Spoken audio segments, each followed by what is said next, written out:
चलिए I student, आज हम लोग सीखेंगे future indefinite tense. Future indefinite tense. सबसे पहली बात तो हम लोग सीखते हैं कि फ्यूचर इंडेफिनिट टेंस की पहचान क्या होती है। उसके बाद आप सीखेंगे जो फ्यूचर इंडेफिनिट है वो कितने भाग में डिवाइड है। तो समझ लीजिएगा, फ्यूचर इंडेफिनिट हमारा 3 भाग में डिवाइड होता है। पहला अफर्मेटिव जिसे आप ए पार्ट बोलते हो, दूसरा बी पार्ट जिसे आप नेगेटिव कहते हो, तीसरा सी पार्ट जिसे आप इंट्रोगेटिव कहते हो।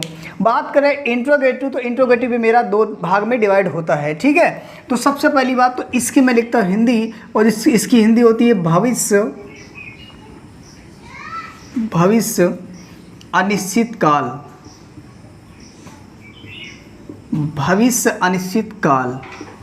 क्लियर? मैंने इसकी चलो हिंदी सीख लिया। अब इसकी सीखते पहचान।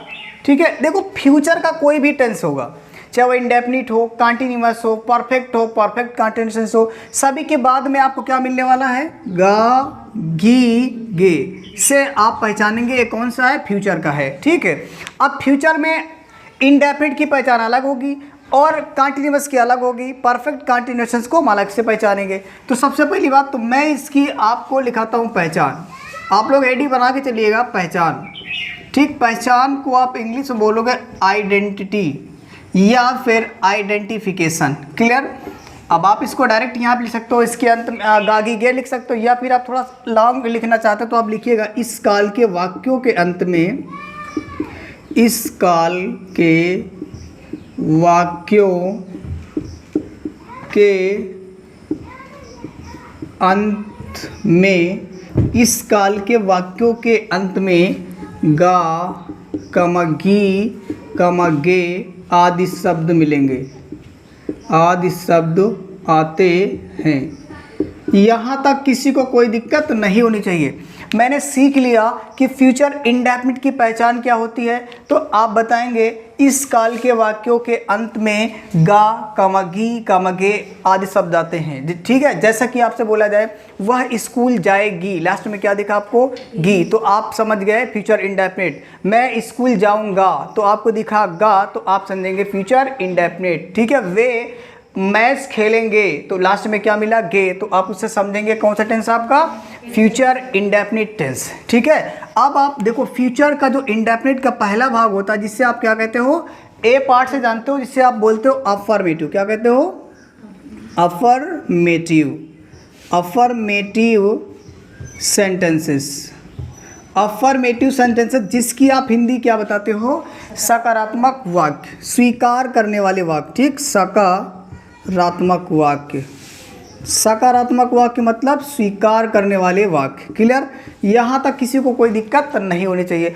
अब इस अफर्मेटिव का मैं बनाता हूँ स्ट्रक्चर, जिसे आप फार्मूला भी कहते हो, बट आप स्ट्रक्चर कहेंगे तो ज़्यादा बेटर होगा। तो चलिए मैं यहाँ पे लिखता हूँ इसका स्ट्रक्चर।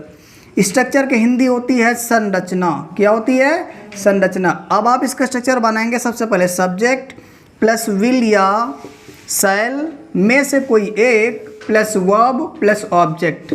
देखो वी का मतलब ये हुआ, वी का मतलब हुआ वर्ब की पहली फॉर्म या फर्स्ट फॉर्म या पहली अवस्था, जो बोलना आप बोल दीजिएगा। समझ जाए आप? या फिर आप इसको ऐसे भी लिख सकते हो, यहाँ V1 भी कर सकते हो, कोई दिक्कत नहीं है। यहाँ फर्स्ट भी कर सकते हो, कोई दिक्कत नहीं, आप जैसा भी करना चाहें। तो मैंने फ्यूचर इंडेफिनिट के अफर्मेटिव का स्ट्रक्चर सीखा। स्ट्रक्चर क्या होगा? सब्जेक्ट, उसके बाद विल या शैल में से कोई एक, उसके बाद वर्ब, फिर ऑब्जेक्ट। अब आपके दिमाग में बात आ रही होगी कि हम विल और शैल का प्रयोग किसके साथ करेंगे, तो थोड़ा सा इधर मैं सिखाने की कोशिश करता हूँ। देखिएगा, केवल मुझे ये देखना है, जैसे कि आपके पास सब्जेक्ट आई है, दूसरा आपके पास वी है, इसके साथ आपको क्या यूज करना होगा? शैल। बाकी सभी के साथ क्या यूज करेंगे आप? विल। बस इतना याद रखो कि आई और वी के साथ शैल, बाकी सभी के साथ विल। जैसे किसी का नाम हो, रेखा है तो रेखा के साथ सहायक क्रिया विल, श्याम है तो विल, गौतम है तो विल, मीनाक्षी है तो विल। अगर आई है तो आई के साथ शैल, वी है तो वी के साथ शैल। अभी थोड़ी देर बाद मैं इसमें सीखूंगा, कुछ ऐसी कंडीशंस होंगी जहां पे हम आई के साथ शैल ना करके विल सीखेंगे। पहले तो मैं इसको सीखूंगा, आप इसे नोट करिएगा पहले। आई स्टूडेंट, आपके सामने मैंने 10 सेंटेंस लिख के रखे हैं, अब इसका इंग्लिश ट्रांसलेट करेंगे, ठीक है। जैसा कि आप देख पा रहे हैं सभी सेंटेंसेस में या तो आपको गी शब्द मिलेगा, या तो गे, और या तो फिर गा शब्द मिलेगा। ये ऐसे सेंटेंस जिनके बाद में गागी गे मिलता है उसे आप क्या कहते हैं, फ्यूचर इंडेफिनिट टेंस। क्लियर है बात। अब आप फ्यूचर इंडेफिनिट कहते हैं तो फ्यूचर इंडेफिनिट ट्रांसलेट करना हमें स्टार्ट करना है यहीं से।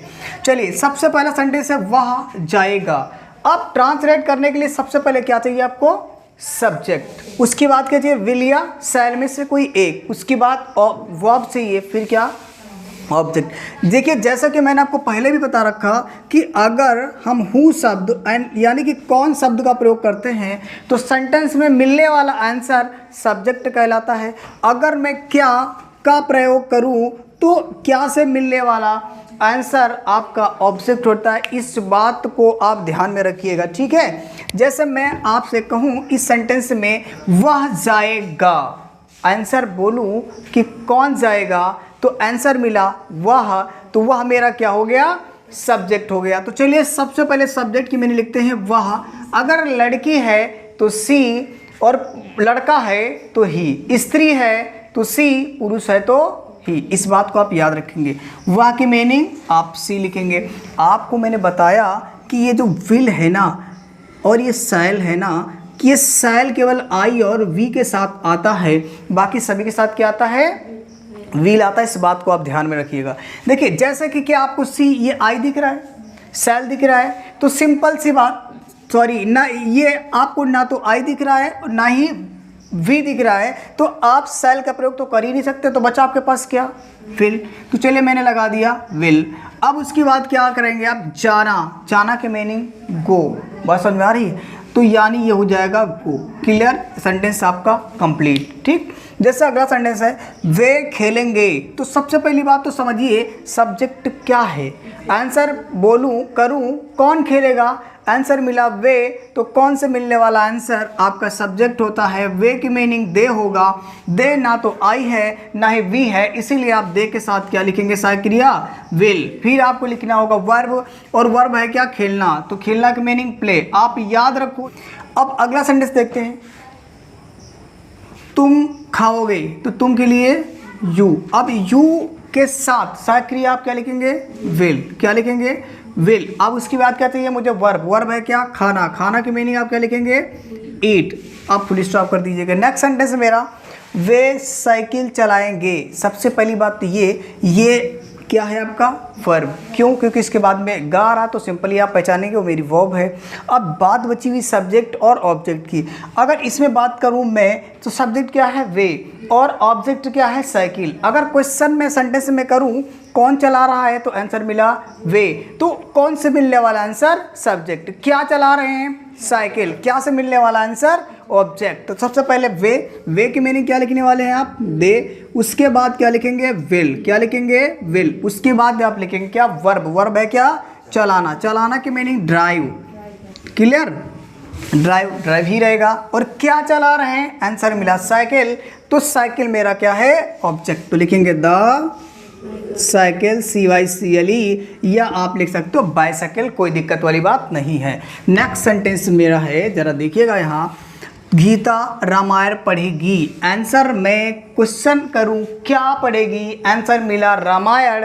तो रामायण मेरा ऑब्जेक्ट है, कौन पढ़ेगा, आंसर गीता। तो गीता मेरा सब्जेक्ट। तो बाकी तीसरा तो वर्ब होने ही वाला है। तो आप लिखने वाले हो गीता, तो यहाँ पे लिखा आपने गीता।